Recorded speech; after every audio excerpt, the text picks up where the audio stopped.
Hello and welcome to this webinar on taking storage to the 22nd century. My name is Tim Bramble and I'm the VP of Product Management for Leonovus, and I will be today's moderator. But I'm happy to have Chris Gardner, Senior Analyst with Forrester, and Dan Willis, CTO of Leonovus with me today. Okay, so thank you for the great introduction. Once again, my name is Chris Gardner, and I'm coming to you from Forrester. I'm a senior analyst over there.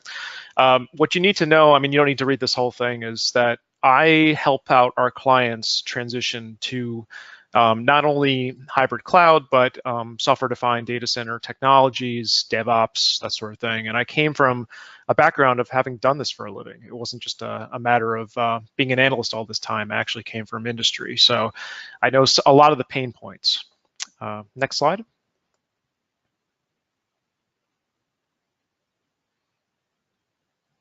So this presentation, as was mentioned, is about hybrid by design versus hybrid by accident. So, what do I mean by this?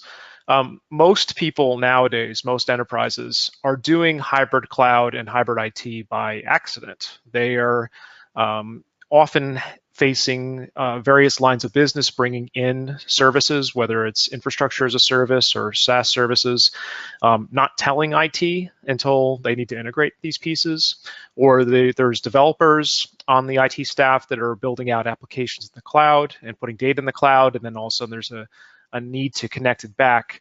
And what I'm suggesting we need to do is move towards hybrid by design, which is intentional and based on architectural best principles. I want to be perfectly clear that just about every client I work with is doing hybrid by accident because that's the default state. Hybrid by design is the state you want to get to. Next slide. So, simple question. When we ask our clients, is your strategy hybrid? Overwhelmingly, they say yes, over 70%.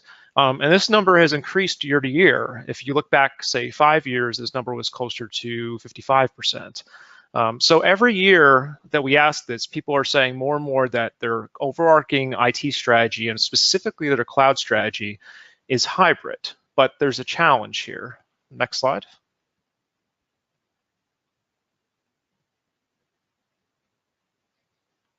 Are we able to go to the next slide? Chris, sorry. Okay, quite all right. There you go. Perfect. So, yes, everyone has a hybrid strategy, or a vast majority do, but what is hybrid? Like, how are we defining this, right? For some people, it's integrating public cloud with on-premises infrastructure. For others, it's using multiple public clouds and private clouds. For others, it's having an API that's consistent across the various pieces. And the reality is that there is no one strong definition of hybrid, unfortunately. The definition that we use, which is a fairly simple one, is if you use any type of public cloud with things that are not public cloud, which is usually on premises, but can be edge, can be other types of private clouds, you're essentially doing hybrid. So everyone, or nearly everyone, is involved in this state, but not everyone can define it pretty succinctly. Next slide. So, let's break it down. When we say hybrid, what are the numbers behind these things? Well, at this stage of the game, 35% of companies deploy new apps exclusively or mostly in the cloud. So what that means is that if it's greenfield, it's targeting newer cloud technologies, which makes sense. Sorry, we skipped ahead a couple slides there. There you go. 18% are expanding their implementation of hybrid cloud. So despite whatever definition you happen to have, most of them are increasing their state. They're either purchasing subscriptions to new clouds, or they're building out APIs to connect the various pieces. 31% maintain a cloud service catalog, which is unfortunately extremely low. 43% do cost management. And looking at the graphics on the right there, almost half are using at least 2 vendors at this stage. Some have 3, 4, 5 plus. And I want to be clear that a vendor can be one of the mega cloud providers. It could be an Azure or Amazon. It could be a SaaS service. It could be a private cloud source. But just about everybody has got their data and their compute in more than one location at this stage. Next slide. So if we're not going to define hybrid as a product, which I don't suggest we do, I don't think you can go out and buy hybrid. The reality is that hybrid, at first glance, is a set of challenges. It's integration challenges. It's cross-cloud security. It's having to deal with latency and direct connect issues and workload portability. And all these things, while significant, are not that dissimilar from challenges that we faced up until this point. Next slide.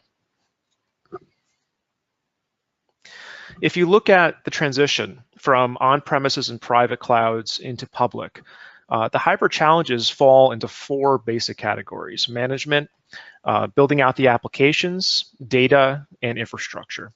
And starting from the bottom to the top here, things like building out VMs and containers is done essentially the same way on premises and in public cloud. You have the same challenges with security and operations. You have the same challenges with compliance. Data, which is a huge issue, and I'm going to go a little deeper into this as I continue, is a problem because nowadays we don't necessarily treat data as if it was safe in any one location, and we shouldn't. It's a concept called zero trust, and we push that pretty hard. Applications are being built specifically to target the hybrid cloud. They're being built to be moved back and forth, whether it happens to be burst up to the public cloud or onto private. And then management, whether it's SaaS or on-prem tool options, there's often a single management group that's responsible for this, a single governance group. While plenty of organizations have started up cloud disciplines, ultimately one person's making the overarching decisions around governance. Next slide. So let's dig a little bit deeper into something that Leonovus focuses on particularly, which is the data challenge. Next slide. So some of this is a bit obvious, but we have numbers to back this up at this stage that, data is growing to be exponentially a giant problem. Why, right? So other than it's growing, what specifically is changing? Well, for every business operation, we're storing more data. We used to be able to get away with storing a couple kilobytes, maybe a megabyte or 2 of logs, and now we're pulling in all this telemetry data, all this customer excellence data that we need to focus on, monitoring the customer journey, doing digital tracing. All these various pieces add up. There's much greater performance requirements, not just with running the applications faster, but running them in certain locations. The idea that Edge brings the data specifically to a location that's close to the customer is because of that performance requirement. It's because the customer needs to access that data quickly.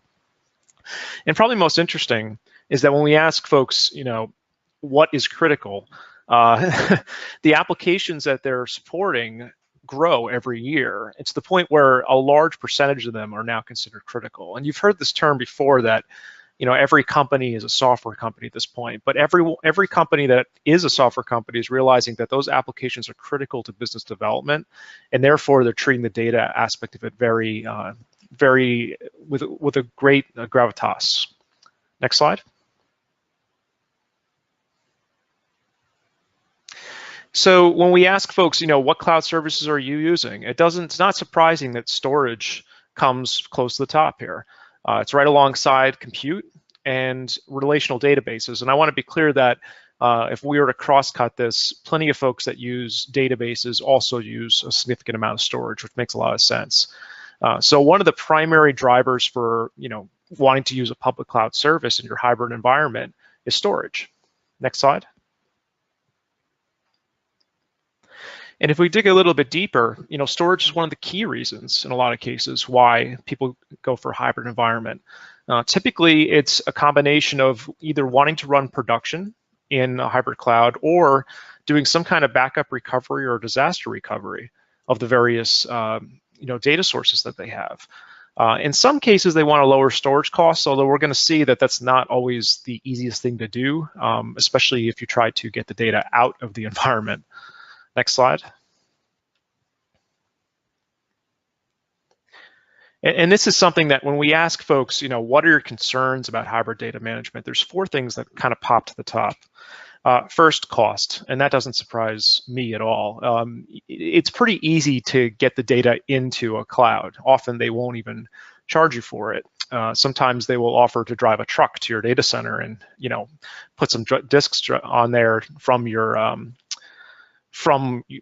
applications. But ultimately, the cost that adds up is when it's in the cloud and when you try to get it out, which is the egress aspect. There's the security aspect, right? So all these various cloud providers claim that they're locking these things down, but how much do you trust that?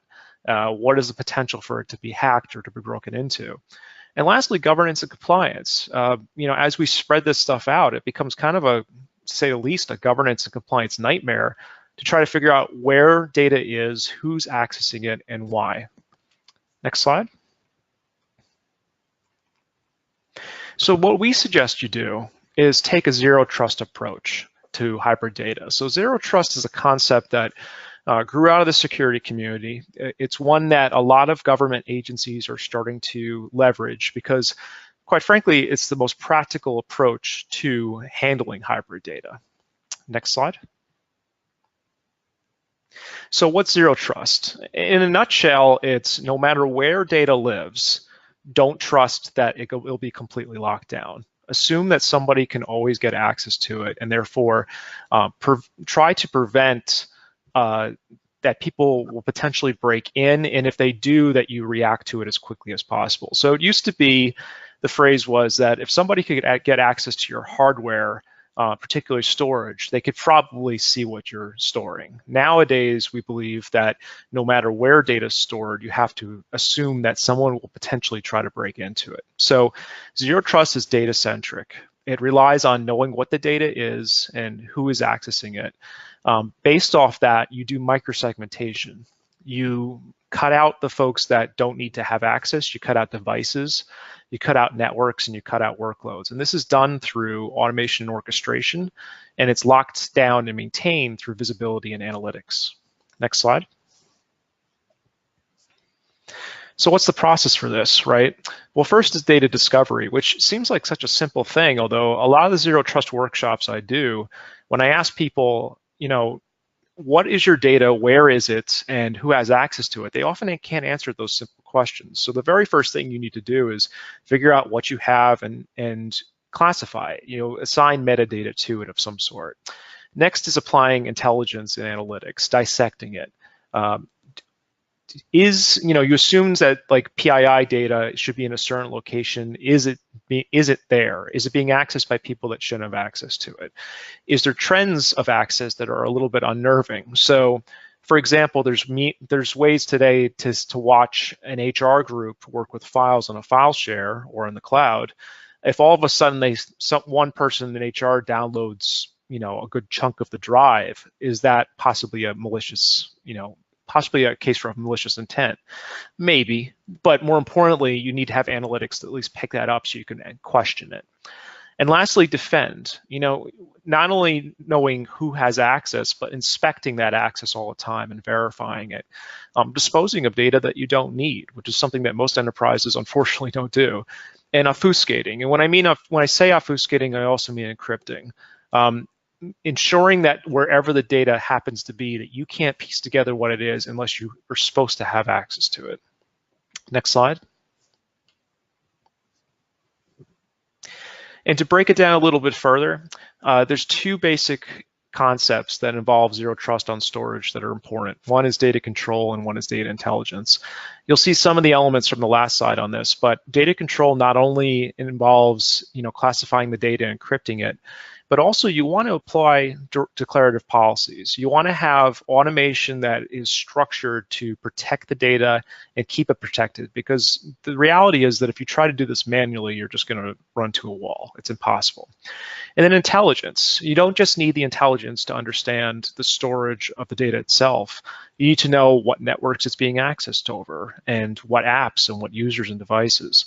And you need to augment that analysis. You need to, apply risk analysis to it. You have to see traffic flows. You have to understand device states. These are all things that you could do nowadays with not only zero trust storage initiatives, but also endpoint management tools. Next slide. So the summary here is that there's a couple of key pieces that go into locking down storage in a hybrid world, but also just doing hybrid cloud correctly. Next slide.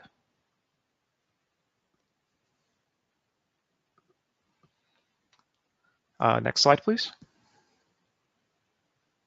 There you go. So hybrid by accident is what most people do nowadays, unfortunately. It's integrating public cloud and on-premises tech. It's shadow IT that often becomes production, unfortunately. And it's outdated practices. It's trying to apply the old change management processes to new hybrid cloud designs. Hybrid by design, doing it right, is realizing that it's a fundamentally different skill set. There is some similarities, but you do need to understand new policies and practices to optimize. You need to realize that your I&L pros, whether it's with storage or compute or network, are essentially developers now, and they need to take a developer's mindset. You need to recognize that you're not going to get anywhere without automation. It's impossible to manage the hybrid cloud without significant amounts of automation today, and specifically around security. You're not going to get away with applying security policies manually and maintaining them. You need to apply automation. And lastly, understand that, this is the legacy players, but just about everyone is evolving right alongside us. This is a challenge that the entire technology industry is tackling in different ways. Even the unicorns are recognizing that there's certain aspects of how they design things that don't work for every enterprise. So I'm seeing a lot of improvements and a lot of best practices come down from those groups to help enterprises do hybrid by design correctly. And with that, I'm going to hand it over to Leonovus. Thanks very much, Chris, and thanks for that very compelling argument for approaching hybrid cloud with discipline. I'd now like to introduce Dan Willis, who will be walking us through some strategies to address some of the challenges that Chris raised. Thank you, Tim. And I'm Dan Willis. I'm the CTO and Co-Founder of Leonovus. I've been doing, like Chris, I come from the industry. I've been in the distributed computing and IT side of the world for, let's just say, more than 3 decades, and leave it at that, shall we? Leonovus is a Canadian software company founded in 2010 with a very strong background in distributed computing and infrastructure and IT operations. We have developed in-house a very strong blockchain expertise, which we'll see has applications in this space as we get to the end of the presentation. And most recently, we've been receiving a few kudos, top 10 most promising storage solution providers in 2018, and we were nominated for Blockchain Company of the Year by the Canadian FinTech Association. Our raison d'etre, if you will, is to address the challenges that Chris was talking to, the data growth in the petabyte scale. And we can all agree, as you can see in this slide right now, data growth, as Chris has already alluded to, is really hyperbolic. It's building on itself. We get a lot of data from sensors and from telemetrics. We do a lot of analytics on it, producing yet more data. And every operation you do as an organization these days produces more data. So we've got to find ways to manage it cost effectively, efficiently. That involves automation, that involves new technologies, and that involves using economical public services. Next slide, please.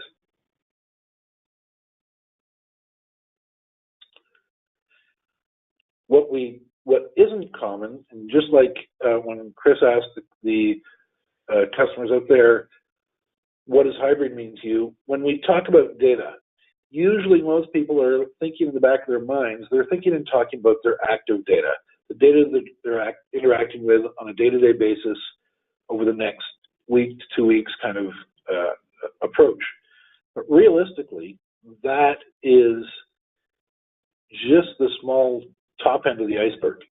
The vast majority of the data in most organizations today is their backup and archival. This is true whether you have a high regulatory requirement to maintain records for long periods of time for tax purposes, financial purposes, legal purposes, or if you're just you don't have any regulatory requirements, but you're trying to maintain your own data governance, whether that's, for example, maintaining the videos that have been recorded in your storefronts for the last 2 months. So archive is definitely the larger, archive and backup is definitely the larger data segment, and that's where Leonovus focuses its sweet spot. We do deal to a lesser degree with active data, but it's really focused on data that comes to rest, okay? Whether that's short-term retention or longer-term retention. Next slide, please.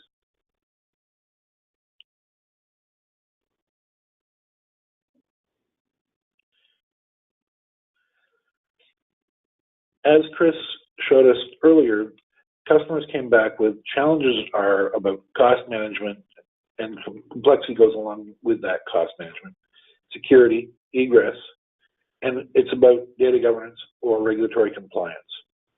We agree that those are the top challenges that are being addressed, or that need to be addressed. Historically, a lot of companies would sacrifice one of these for the others, depending upon what their internal priorities were. From our perspective, you can't sacrifice any of these. These are needed by the organizations to be successful. To achieve this, we've developed 3 primary strategies that, if you keep these principles and strategies in mind as you do your hybrid by design, you'll be successful and able to address and meet without sacrificing each other. Next slide, please.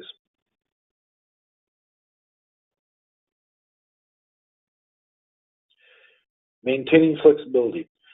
I should mention, in the Leonovus view of the world, not only are the majority of customers out there hybrid, we believe, as you saw, Chris was saying, nearly 50%, we think the real end game is hybrid multi-cloud, meaning even for the same technology. I'm not talking about multi-cloud, meaning you've got a SaaS provider for this and a cloud provider for your storage and things like that. I'm talking about for your storage, for example, you may have multiple providers of that storage.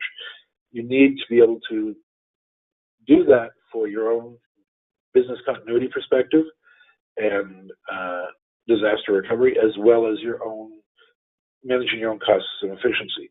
The way to be able to achieve a multi-cloud strategy is by maintaining flexibility. Next slide. Allowing you to switch from one to the other.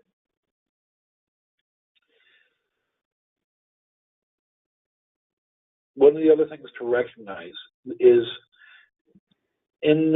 as you start to reach out and develop your hybrid cloud strategy, it's not an end game per se. There's not an end point that you're going to achieve. It's a continuous journey. It starts off by hybrid cloud. Again, we're taking the definition of hybrid cloud, meaning you have some public cloud services and some non-public cloud services.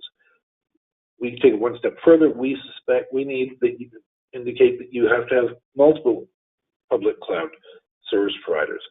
But we also say that though that's an ever-changing landscape, and as such, your data center, what it looks like and how it evolves and how it morphs over time, is a fluid thing. It's not a fixed reality. And when you have to design for that, you have to approach it that way. That's part of maintaining the flexibility. Next. The other thing to recognize is it's not a flat playing field out there. It's not consistent.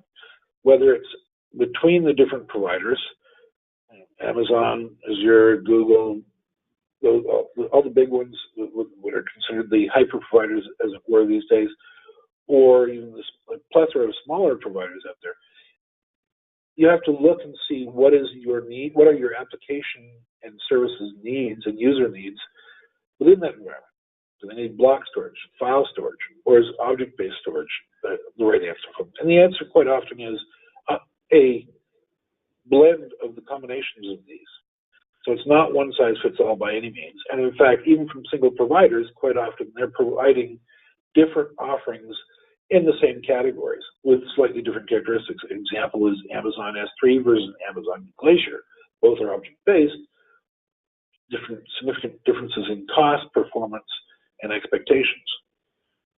You have to be able to pattern your solution around that. Again, it comes back to being flexible and recognizing, again, this is not a static environment, it's a fluid environment. If I were to look at this chart 5 years ago, there might not have been a Google, or and to a lesser degree, even for that matter, Azure on here. So it's a changing landscape. There are more and more providers coming in, and more and differing services being provided. Next.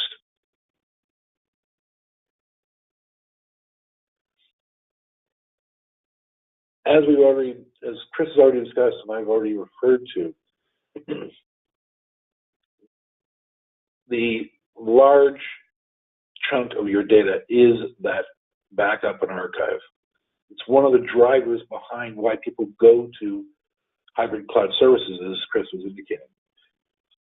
We go one step further. We recognize that many have not just months worth of retention requirements.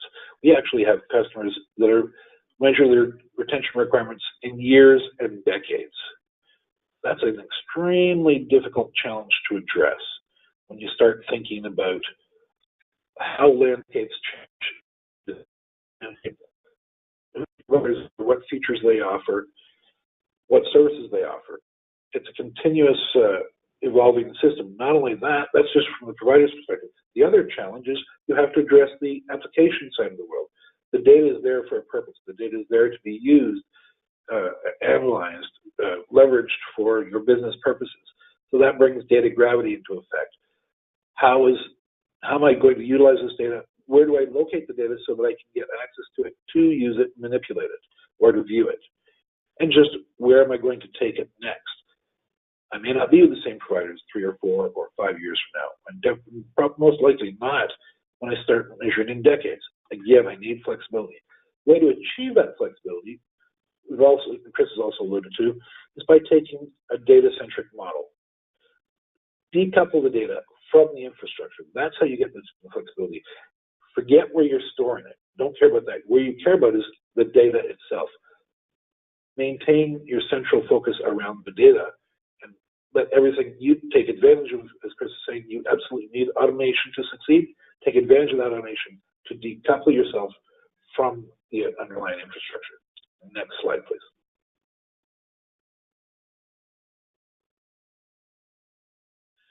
So that addresses flexibility. By the way, these are not completely orthogonal things. There's a lot of overlap between strategies just because the nature of what it is. Part of being data-centric is also being able to establish independent control. What does independent control mean? It's important to recognize, I mentioned this ever-changing fluid landscape of providers out there.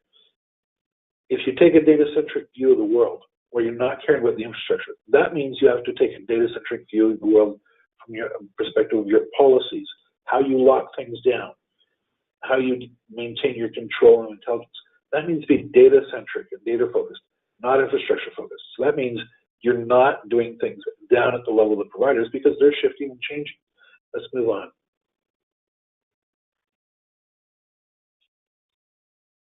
Next slide, please. One of the other things that Chris alluded to was a hybrid by accident versus by design. That most often occurs when you get shadow IT occurring. Shadow IT occurs when the IT department is more of an obstacle, not an enabler. Why does that happen? Well, because in this ever-growing complex and ever-complexity environment, you're seeing more and more overhead in managing and orchestrating these multiple clouds in order to achieve what the lines of business, what your actual core business is all about, what the enterprise wants to achieve. It takes a lot more time and a lot more effort. But they're not getting any more budget in the IT organizations. So how do you do this? You leverage automation. You leverage centralized control, your security, your compliance, data protection. All those, you need to centralize them. You need to simplify them. Again, you need to take control and centralize that control and independent of the individual systems. You don't want to manage properties or policies in the individual providers. It'll just drive you crazy. Next slide, please. perfect example of that is, let's talk about data security. So we all know encryption is not, it's table stakes. It's not enough to protect your data, but it's an absolute must. You have to start there. But encryption is not enough in its own right. Most large enterprises, and most enterprises with any sort of regulatory constraints, have a requirement to, a governance requirement that they have to control the keys, because the people that control the keys also really control the encryption and control your data. If you use the services of the individual providers, that's fine, they're securing it, but they're securing it and they hold the keys. That means there's a path to get to your data that doesn't necessarily involve you. In many cases, that's a regulatory prohibitive factor. You can't go that way. Or in other cases, data governance says, this doesn't make sense. I need to maintain control. The third option is, coming back to this variety of choices that are out there, if I'm letting the individual providers manage the keys, now I've got different key solutions and different levels of encryption depending upon where my infrastructure is. Again, the answer is, let's take a data-centric view of the world, pull these policies and these controls. I'm just using security and encryption as an example, but pull all these policies back up out of the infrastructure and utilize them. That's the answer. It's maintaining that control. Next slide, please. Because ultimately, you're responsible and you're accountable. When I say you, I mean you, the enterprise, you, the IT organization within that enterprise. It's great that the cloud vendors are there, supportive, and offering you services, but it's your people that are going to be on the chopping block when there's a breach or when data gets lost. So it's important for the corporation to retain control. Control that they had when everything was inside the data center, but we've grown well beyond that now. The trick is now, recognize you're in a virtual data center world. You need to establish and create this data-centric model where it's all centralized and under ideally one pane of glass where it's controlled. Next slide, please. Now, I mentioned you need to take control. I mentioned it's an ever-changing world. So a lot of dynamicism, a lot of change, a lot of flux. How do you keep in control of that? Well, you can do it two ways. You can do brute force, but no automation, manual, or you can take advantage of automation. You can take advantage of the tools that are out there, the new technologies that are out there, and simplify, because it's getting more and more complex. The more complex it is, the more challenging it is, and more error-prone it is. Next slide. So simplicity is very much the next component and next required strategy. I briefly talked about just the variety of clouds out there and variety of cloud solutions out there. Just this time design just highlights what it's like and how much it's evolving over time. Who knows what it looks like? Again, if you're looking at a multi-year story or it's an ever-changing story and a multi-decade story, you need to be able to manage that. The only way to manage that is by keeping it simple enough that you can scale it and you can keep up with the changes. Who knows what's on the horizon in the next 3 to 5 years? Next.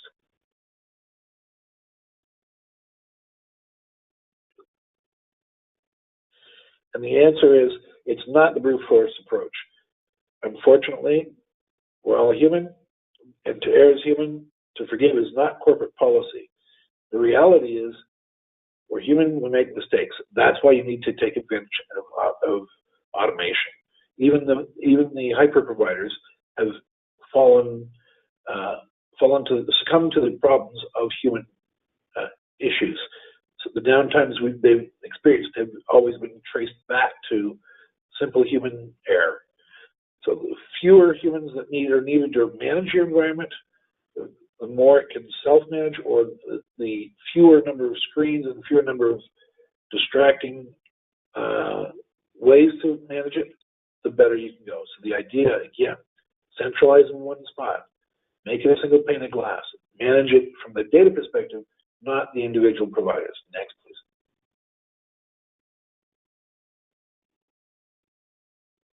The way to achieve that is by, and I'm going to suggest one solution, is by a brokering solution, effectively establishing a secure data plane or a secure private data cloud, if you will, that sits above, decoupled above your infrastructure, leverages your infrastructure. The broker does the orchestration and automation that manages those pieces, whether it's on premises, whether it's cloud-based, and also faces the applications offering consistent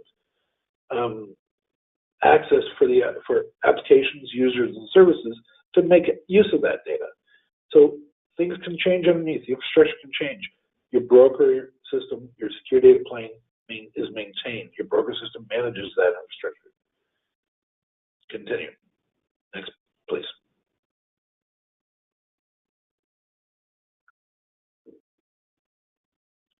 Now, broker is a great solution.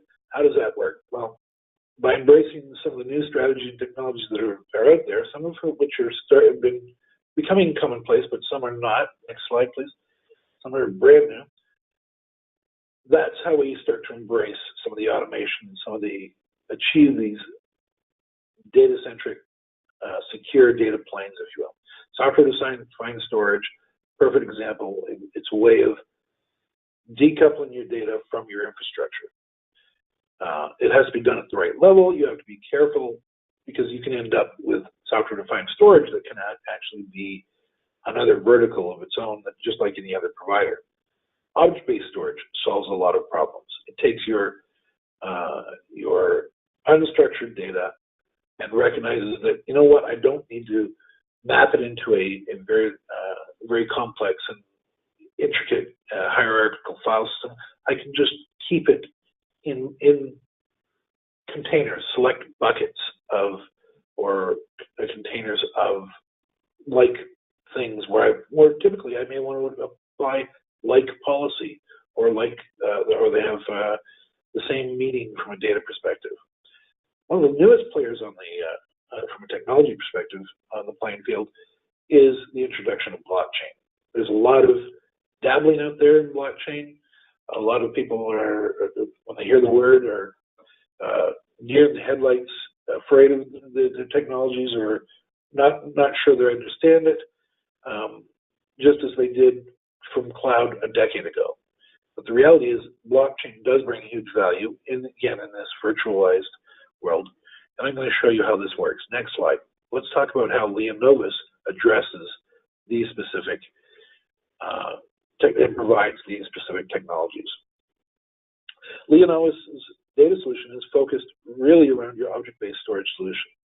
We take your data, regardless of, and recognize that the organization, for its unstructured data, may have, next provision, may have requirements based on geo-sovereignty, based on performance, based on economics.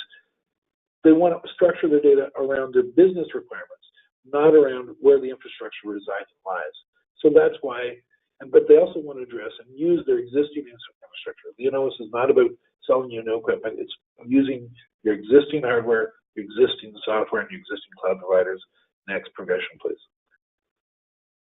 So it works with all of the providers that you currently use. Next progression. And it creates the secure data plane in between. There's one that we've been talking about all along that solves a lot of these challenges that were mentioned by Chris, in which these three strategies are addressed by creating this data plane. Next progression. Content is presented to the data plane. It looks and feels like an Amazon S3 cloud. It's a RESTful API. It's immediately encrypted. Next progression. But then we take that data and we protect your data by destroying it. We fragment it. We apply a forward error correction solution that sends those fragments and distributes takes your encrypted content, fragments it, and distributes it across your infrastructure. So in any one cloud, what's there is meaningless bits of information. It's encrypted. It's useless without the other necessary pieces to form the puzzle to get your picture back, or get your original content back. Next progression, please. From a reverse perspective, because we know where the fragments are retained. We pull back just the right number of fragments to reconstruct the content, reassemble it in the secure plane. Again, you're applying your security policies, and your encryption, for example, is an example we used before, key management and encryption are all maintained in the same place. It's independent of the individual providers. Same is true of your policies for performance, for data availability. They're all now being managed independent of where you're actually storing the data. Next slide, please. Leonovus also leverages blockchain capabilities. So that's the next progression. That same secure data cloud, which keeps track of all the fragments that are distributed throughout the environment, is also about keeping track of the actual data files that you ingested and manipulated and looked at. And so it keeps all that information in a meaningful way, because the challenge is most enterprises want to know historically how the data has been utilized. So next progression. We recognize that while all these detailed information is great to feed into the IT operations side of the world, but let's solve the problem of creating a permanent historical record of all those data manipulations that you're using, so you can track, next progression, who's used the data, who's touched the data, and what data they've touched throughout the entire environment for the entire history of the operations. This is an important, valuable thing. All of these pieces are cryptographically hashed to ensure continuity, to ensure data integrity, but also ensuring data integrity now of the historical record. So that ensures, from a court of law, from the perspective of an auditor, from the perspective of even the people managing their own data governance, and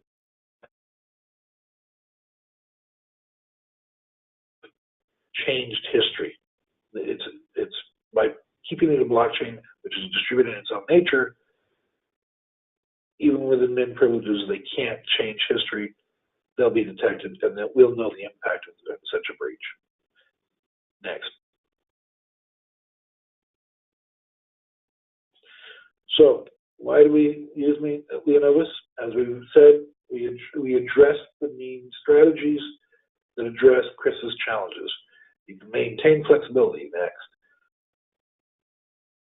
You can establish independent control through that central data plane.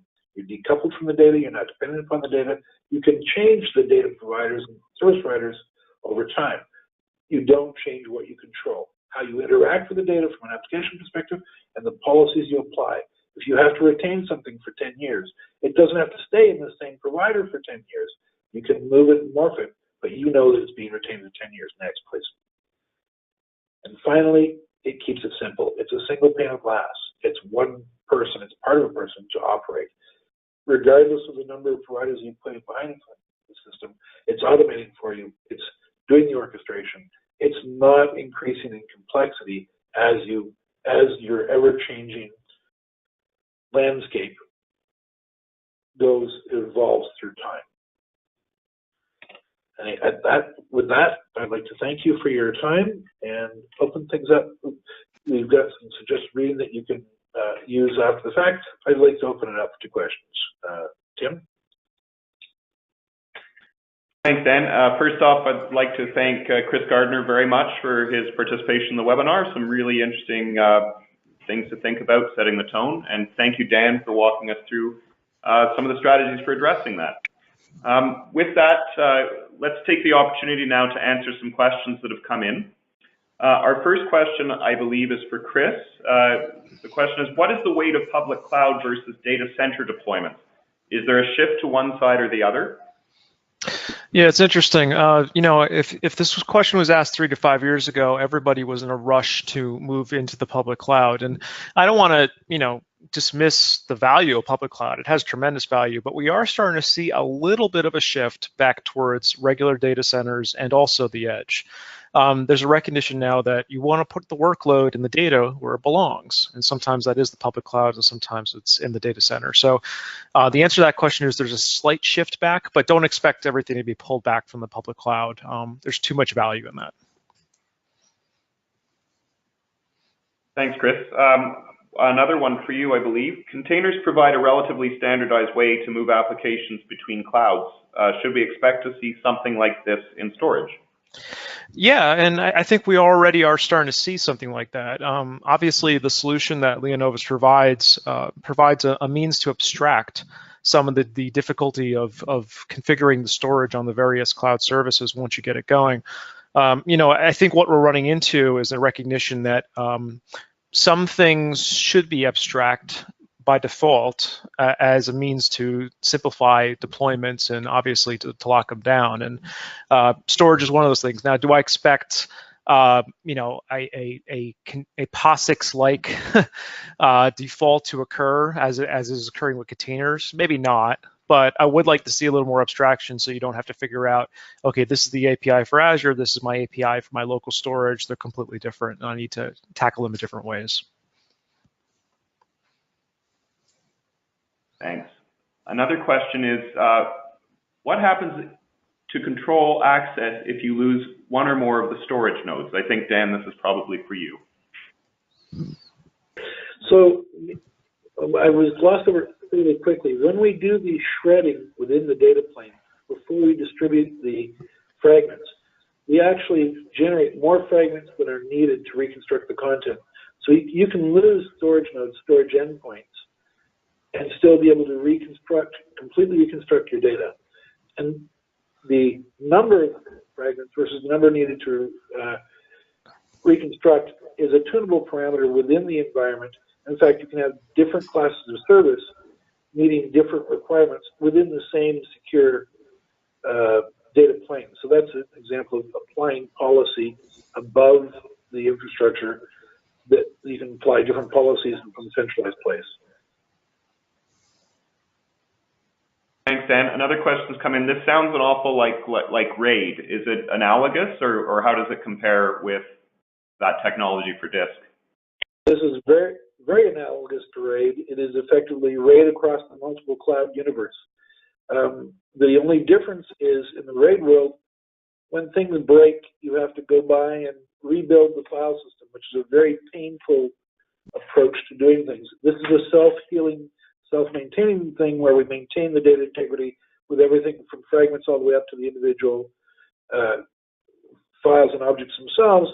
So there's none of the overhead that goes along with it as far as failure. And in fact, you can lose nodes, as we already talked about, or you can lose fragments and still completely reconstruct your content. So it's very much like a RAID 10 or beyond kind of solution. Okay. There's a question on what blockchain technology is used in the back end, and specifically, what are the benefits of this technology? We ourselves, we don't make any secret of it. We use Hyperledger Fabric right now for this one piece that we're utilizing. We have other blockchain technologies that we're using in other areas. And we're utilizing that because it provides a permanent, immutable record, historical over time, that's cryptographically can be linked through the entire timeline of the record of the file interactions. So we're looking for, and we're also taking advantage of the fact that being decentralized in a peer-to-peer network, that's a private peer-to-peer network in this case, you have built-in disaster recovery, in that you can put as many nodes as you want in every place, as well as it makes it extremely difficult for somebody to come in and change the historical record. Even if they found a way to get by changing it from a cryptographic perspective, they'd have to change it in every single place it's running, and they don't know where those are.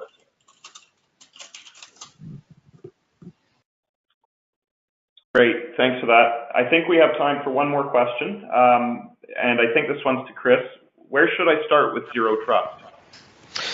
The easiest way to start, or the baseline, is to figure out what your data is and where it is. It's such a simple question, but I always, whenever I go into a room, like I said, when I do workshops on this, and I ask this question, there's a notable pause in the air, because it's not just knowing where your production data is; it's knowing where your development data is, and your disaster recovery and business continuity data is. So The very first thing that anyone needs to do is get a really good handle on what data they have, where it is, and do some basic risk analysis on what would happen if it gets broken into. Fantastic. Thanks again, Chris, and thank you, Dan.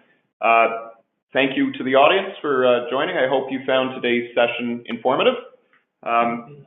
We will make this the recording for this live on our website shortly. And until then, thank you very much. This concludes the conference.